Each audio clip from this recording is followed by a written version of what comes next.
Hello friends, என்னோடய channel hack பண்ணிட்டாங்க. பாருங்கள், மேலே கொடுத்துருக்க சேனலில் இப்போ எவ்வளவோ சப்ஸ்கிரைபர் இருக்கோ அந்த இதுவும் எவ்வளோ வியூஸு இது எல்லாமே இருக்குது.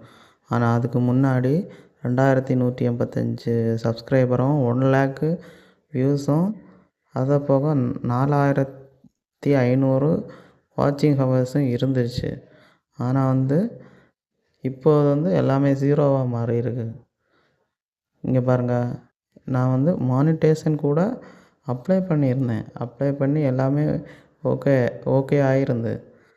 அந்த இடையில என்னோடய சேனலை ஹேக் பண்ணியிருக்காங்க. பாருங்கள், மானிட்டேஷன் அப்ளை பண்ண வீடியோ பார்த்தாலே தெரியும். இதில் நான் ஃபுல்லாகவே மானிட்டேஷன் முடிச்சிருக்கேன்னு தெரியும். கம்ப்ளீட் பண்ணியிருக்கேன். அந்த வியூஸு வாட்சிங் ஹவர்ஸ் எல்லாமே முடிச்சிருக்கேன். ஆனால் திரும்ப நான் இப்போ பார்க்கும்போது எல்லாமே கம்மியாக இருக்குது. இதுக்கு முன்னாடி என்னன்னா டெர்மினேட் ஆகும். ஆனால் டெர்மினேட்டும் ஆகலை. யாரோ என் சேனலை ஹேக் பண்ணி வேறு ஒரு வீடியோஸும் இல்லை, பழைய வீடியோஸ் எதுவுமே இல்லை, எல்லாமே ஹேக் ஆகிருக்கு. சப்ஸ்கிரைப்